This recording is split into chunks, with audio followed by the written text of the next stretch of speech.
पश्चिम बंगाल में 7वें और आखिरी चरण की वोटिंग जारी है। इसी बीच राज्य में कई जगहों से हिंसा और झड़प की खबरें सामने आ रही हैं। बताया जा रहा है कि जयनगर लोकसभा सीट के कुलतली में वोट देने जाने से रोके जाने पर नाराज ग्रामीणों ने मतदान केंद्र की ईवीएम मशीनें उठाकर पानी में फेंक दी।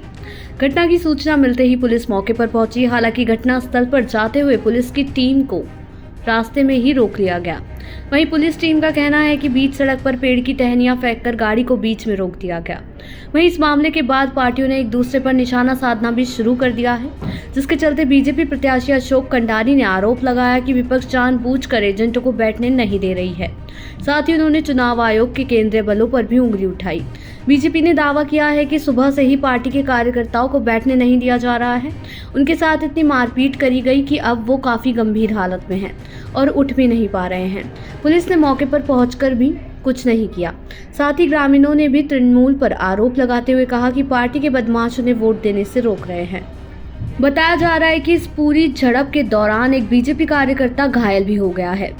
पीड़ित की मां ने जानकारी देते हुए बताया कि इस बार उनका बेटा बीजेपी का बूथ एजेंट बना है, लेकिन जब वो बूथ पर पहुंचा तो उसे बैठने नहीं दिया गया और उसे पकड़कर बहुत पीटा। मारपीट की खबर मिलते ही चुनाव अधिकारी वहां पहुंचे और आयोग ने घटना के मद्देनजर जांच शुरू कर दी है। ऐसा पहली बार नहीं है जब चुनावों के बीच पश्चिम बंगाल में हिंसा का माहौल पैदा किया गया है। इससे पहले भी पश्चिम बंगाल में चुनाव के दौरान कई बार हिंसा के मामले सामने आ चुके हैं। वहीं इन हिंसाओं को लेकर अक्सर तृणमूल कांग्रेस ही विपक्षियों के निशाने पर रही है। पहले पंचायत चुनाव के दौरान हुई हिंसा ने भी देश भर में सुर्खियां बटोरी थी। तब हुई हिंसा को लेकर कलकत्ता हाईकोर्ट ने राज्य चुनाव आयोग को भी फटकार लगाई थी।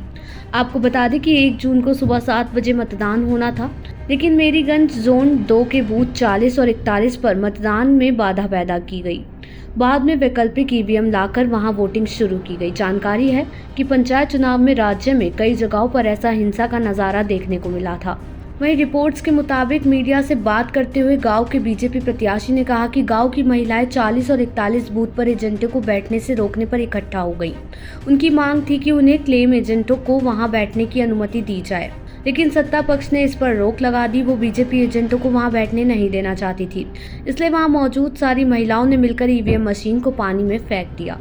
अब अगर चुनावों के दौर की बात की जाए तो लोकसभा चुनाव के 7वें और अंतिम चरण में शनिवार सुबह से ही केंद्र शासित प्रदेश चंडीगढ़ समेत 7 राज्यों की 57 सीट पर मतदान चल रहा है। वहीं इसी दौरान वाराणसी संसदीय क्षेत्र में भी मतदान जारी है, जहां से प्रधानमंत्री नरेंद्र मोदी लगातार तीसरी बार चुनावों में खड़े हुए हैं। इस चरण में केंद्र शासित प्रदेश चंडीगढ़ की 1 पंजाब की सभी 13 सीटें, हिमाचल प्रदेश की 4, उत्तर प्रदेश की 13, पश्चिम बंगाल की 9, बिहार की 8, ओडिशा की और 6 झारखंड की 3 लोकसभा सीटों पर मतदान हो रहा है। देश दुनिया की ऐसी ही तमाम खबरों के लिए देखते रहें सहारा समय का डिजिटल प्लेटफॉर्म समय डिजिटल।